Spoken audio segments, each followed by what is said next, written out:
Jolly morning. Would you like to try our peach mango pie with a side of dual destinies? Because if you do, then let's go ahead and get started.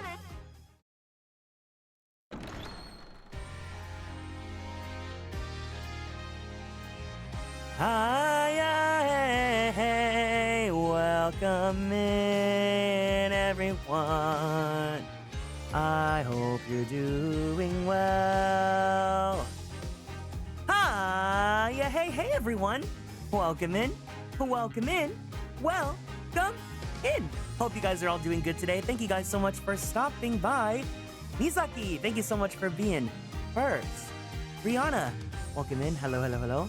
Oh my god, yes, hi! Oh, I gotta warm up.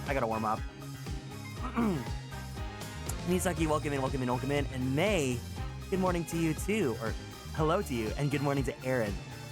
Okay, yeah, no, we gotta warm up. Let's go ahead and switch over to... Where is... Bing Bong. Sajil, thank you for the lurk. Hello. I speed ran that to immediately get to your stream. I see. Oh my gosh. Good morning, guys. I'm awake. I cooked some breakfast, but I have not talked at all yet today, so I definitely got to do some warming up, especially because last night we had such a long karaoke stream. Thank you to everyone that came out to it. Hope you guys are all doing good today. How are you guys doing? What's going on? Breakfast talk, what did you have? I just cooked some like little, what is it? The buldak carbonara. I had some of that, and then I made some eggs, and then I also had some like mandu dumplings from the Korean market as well. Good morning, Lyra. Good to see you here. Hi, hey. I'm also drinking my throat coat tea right now. All right, yeah, let me go ahead and pull up. Let's do the 10-minute vocal warm-up. You know what? I need it. Since I technically didn't warm up last night that much, so I definitely got to take care of my voice. So let's do this, guys. I hope you guys are all doing good. If you guys want to answer today's check-in question of the day is, what is your favorite cookie? I'm really craving cookies today, but Crumble's closed on Sundays, so I guess I'll just get cookies tomorrow or something. But feel free to tell me what kind of cookies you guys like. I like many cookies, but I think chocolate chip is a really good classic. But I think I like almost any sort of cookie. Chewy cookies are good too, but I meant like specific like flavors and stuff like that. Frosted sugar cookies will never make me hate you. Oh, Oreos are really good too. I had mint Oreos for the longest time, but I threw them out because they were kind of getting stale. I really need to get like a snack drawer for my my room or something. Hi Kieran, today's the first day of fall. Is it really? Let me look this up. First day of fall 2020. Oh, it is! Sunday, September 22nd at 8:44 a.m. Eastern Standard Time. That's cool. And welcome in Princess Emily. Hello to you. Hiya, little Bun Moore. Thank you for stopping by. All right, let's get some warm-up going on here. The Chrome window audio. All right, let's do this. I'll do the full 10 minutes because I actually need it.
Mommy made me mash my M&Ms.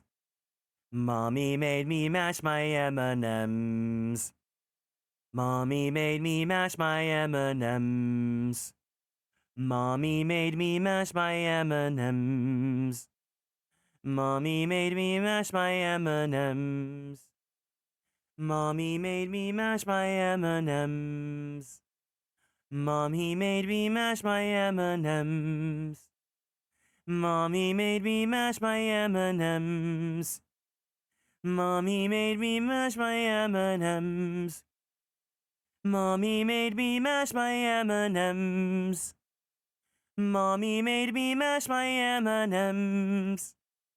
Mommy made me mash my M&Ms. Welcome to the stream, Robbie for short. Mommy made me mash my M&Ms. Mommy made me mash my M&Ms. Mommy made me mash my M&Ms. I love white chocolate macadamia. That sounds so yummy, thank you for sharing. Mommy made me mash my M&Ms. Mommy made me mash my M&Ms. Mommy made me mash my M&Ms. Mommy made me mash my M&Ms. Mommy made me mash my M&Ms. M&M cookies are so yummy. When I go to this bakery in LA, Mommy made me mash my M&Ms. There is another bakery I want to go to. It is Filipino and has bread pudding. Mommy made me mash my M&Ms. Mommy made me mash my M&Ms. Mommy made me mash my M&Ms. Right? Bread pudding's so good. Mum mum mum mum mum mum mum mum mum. Mum mum mum mum mum mum mum mum mum. Mum mum mum mum mum mum mum mum mum. Mum mum mum mum mum mum mum mum mum. Mum mum mum mum mum mum mum mum mum. Kieran 97 blankies. Mum mum mum mum mum mum mum mum mum. Mum mum mum mum mum mum mum mum mum. Mum mum mum mum mum mum mum mum mum. Mum mum mum mum mum mum mum mum mum. Mum mum mum mum mum mum mum mum mum. Mum mum mum mum mum mum mum mum mum. Ooh. Looks like they also have crinkle cookies. Mum mum mum mum mum mum mum mum mum. Mum mum mum mum mum mum mum mum mum. Trying to show you some pictures of the sweets. Mum mum mum mum mum mum mum mum mum. Mum mum mum mum mum mum mum mum mum. Mum mum mum mum mum mum mum mum mum. Mum mum mum mum mum mum mum mum mum.